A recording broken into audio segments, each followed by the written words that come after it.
When I tested the R6 Mark II a few years ago, I was actually very happy with the camera, with the features that it offered, with only a few drawbacks. And for many cases, I was actually recommending the R6 Mark II over the R5. Now we have newer versions of both cameras. We have the R5 Mark II since about 1.5 years, and now we also have the R6 Mark III.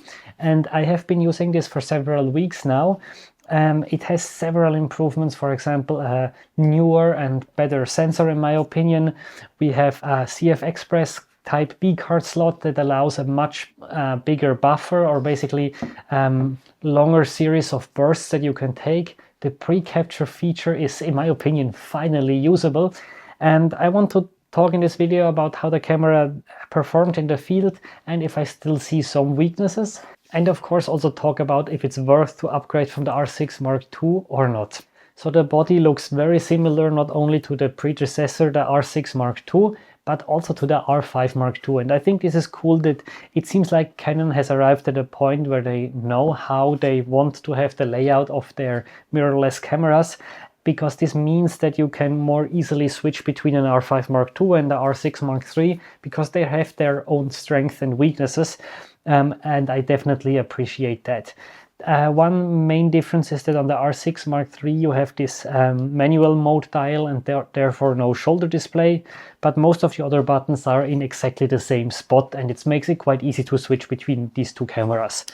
On the back we have a 3-inch tilt screen with a resolution of 1.6 million dots, which is still adequate in my opinion.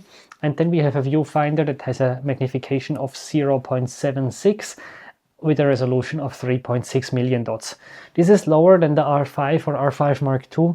However, I didn't find it to be a deal breaker or anything. I noticed the difference when I was using them side by side, but after just shooting with the R6 Mark III for 2 or 3 days, I didn't even realize that the resolution was lower anymore at this point. What I did still realize a bit is that the viewfinder is not completely blackout free. So if you use the electronic shutter, you don't have a traditional blackout, but you have this kind of slideshow effects where the frame rate basically drops from 120 to 40 frames per second, because that's the maximum speed that you can shoot with this camera. Usually not a problem, but if you photograph fast flying birds that change direction quickly, like swallows or swifts, it is sometimes a bit more challenging to track them accurately. One new thing on the camera is definitely the CF Express Type B slot that just allows this much faster write speeds. And if you buy this camera, I would highly recommend that you get a CF Express Type B, because with an SD card, I think you can just not use the potential of this camera, at least if you shoot action photography. And then on the bottom, we have the battery. You can still use your old battery from the R6 Mark II, but I highly recommend that you use the newest battery, because otherwise you cannot use all the features of the camera. At the heart of the R6 Mark III, we have a 32 megapixel full frame sensor, and this is a nice step up in terms of resolution, and I feel like it's kind of the sweet spot at the moment for full frame cameras. It gives you a very good all-around performance. So we have more resolution than we had with the R6 Mark II, which was at 24 megapixels. We don't have as much as on the R5 Mark II, but if you really push the ISO, you can see that the R6 Mark III holds up much better than the R5 Mark II. So I think this is like a perfect all-rounder, not perfect at the low ISO, where the R5 Mark II is better, not as good as maybe the R6 Mark II or an R1 with 24 megapixel at the high ISO, but it's at the same time it's also not doing a bad job at either of these two ends. So as I mentioned, perfect all-rounder in my opinion. The sensor is not stacked, but for a non-stacked sensor it is very fast. It has a readout speed of around 13 milliseconds, and this means that I was basically using the electronic shutter all the time. I didn't have any real issues when I had like ducks that were like moving their wings or taking off, or even some songbirds in flight was not an issue. However, where I saw it was when I was kind of tracking a bird that was flying, like a duck or something, was flying quite fast in parallel to me, and in the background there were some vertical structures like some trees or reeds that these became a bit distorted. So this is a problem that you have with all cameras that don't have a stacked sensor. However, I think this is the minority of cases where I actually see this as an issue, because usually I aim at not including these elements in the background in the first place. Of course, the sensor is also stabilized, and the stabilization has also been improved a bit compared to the R6 Mark II. The autofocus system is basically the same as on the R5 Mark II. It has all the same options and settings. However, I found it not as reliable as on the R5 Mark II, especially if the bird was a bit smaller in frame or there were too many distracting elements in the surroundings. I needed to switch a bit more to the single point AF with the R6 Mark III compared to the R5 Mark II, at least to acquire the focus for the first time. Afterwards, the eye tracking usually worked very well. And if you want to learn more about how you can get the most of your Canon R6 Mark III or also R5 Mark II or R1, then please check out my ebook about autofocus settings for Canon EOS R cameras. The maximum frame rate of the R6 Mark III is at 12 frames per second in the mechanical and electronic first curtain shutter, and if you use the electronic shutter, which I did all the time, it goes up to 40 frames per second. On paper, this is exactly the same as the predecessor. However, where the big improvement is, in my opinion, is that the buffer lasts much longer, or maybe the write speeds are just quicker of the CF Express card now, but it just means I can take more pictures in a row. And I did a test. If I shoot in C-RAW, which I do all the time, I managed to get almost 350 images in RAW on the card before the camera slows down. And 350 images, even if you shoot at 40 frames per second, that's more than 8 seconds of continuous shooting, which I think is a very good value, especially for a camera in this price class. The pre-capture or pre-shooting option has been improved dramatically, from a point where it was, in my opinion, not usable on the R6 Mark II to a point where I think it's a really cool tool and can actually get you some extra images that you would have otherwise missed. Maybe let's start with why I didn't like the implementation on the R6 Mark II. So first of all, whenever you had the pre-capture activated, files were not stored in individual RAW files, but in kind of a container file.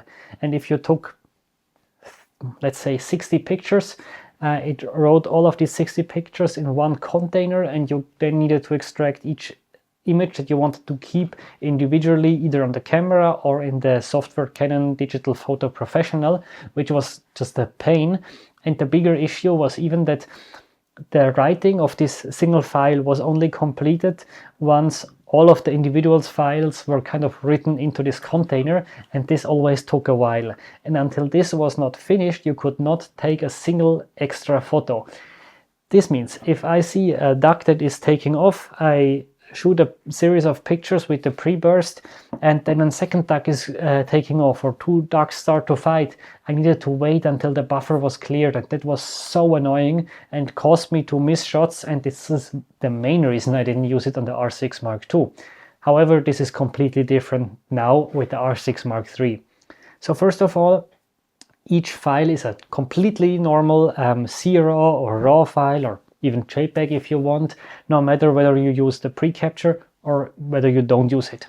Additionally, you can not only assign it to the individual shooting modes like C1, C2, C3, but you can also activate and deactivate it with the touch of one button. So I configured the pre-capture activation, deactivation to the MFN button, and this worked great for me. Then, because you have these files written individually, it's of course nicer at home to go through them, because normal programs like Lightroom, Capture One, Adobe Bridge and so on can read the files. But it also means that even if you take a burst of pictures and you want to take a second series, you don't need to wait for the buffer to clear. You can just continue shooting, not a problem at all. The only thing is, for maybe 1 or 2 seconds, pre-capture is not available anymore. So if you took a series of shots with pre-capture, you can continue shooting, but the pre-capture is kind of not available, and it's also shown on the top left of your screen or viewfinder. The fact that the camera doesn't have a stacked sensor has also some implications for the pre-capture. For one, it's only available if you use 40 frames per second, I guess, because otherwise the viewfinder would get too laggy. And it's also fixed at 20 frames that you get in the pre-capture mode, so half a second, which is fine, even though I would have maybe wished that you could fine-tune this. But what you also realize is once the pre-capture is activated, the frame rate of the viewfinder drops from 120 frames per second to 40 frames per second. And if you move the camera around with precapture activated, activated and shutter button half pressed, you can see that it's kind of laggy. Now, in the situations where I use precapture usually, which is, for example, if I wait until a bird is taking off, or that two animals start fighting, or maybe a bird is looking for food in the water with its bill and most of the time doesn't get anything cool, but then every once in a while it catches a big fish or a shrimp.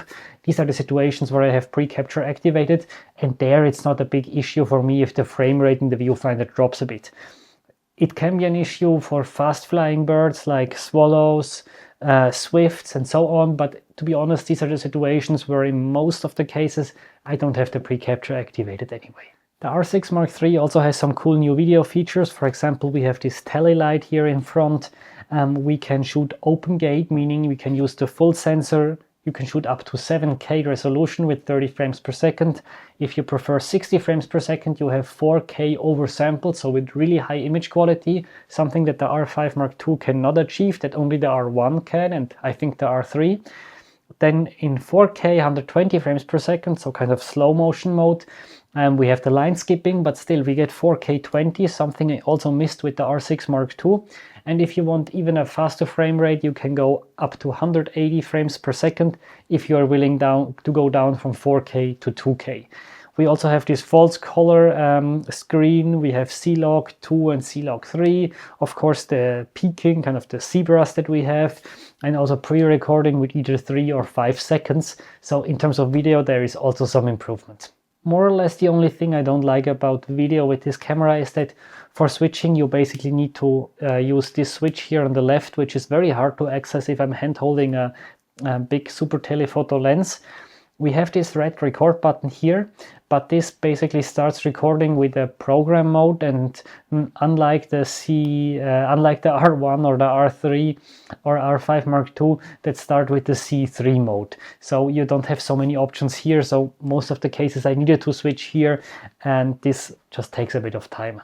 So overall, I think the R6 Mark III has some really cool improved features, especially if you come from an R1 and you can afford it. I would definitely go for this camera. You have a better resolution, higher frame rate, slightly less rolling shutter, better autofocus, better buffer, better video features, like tons of stuff that you don't have. And also from the R6 Mark II there is some new cool features, more usable precapture. However, I think from the R6 Mark II I would only switch if I plan to do a lot of action photography. If you are not really using the precapture much, I think for many situations you can also stick with the R6 Mark II and save a bit of money. I hope the video was helpful. If you have any questions regarding the camera or want to share your thoughts, just let me know in the comments. And I also linked the camera below. If you buy over the link, you would just support my channel. And as mentioned before, please check out the Autofocus ebook that is available for the R6 Mark III, R5 Mark II and R1.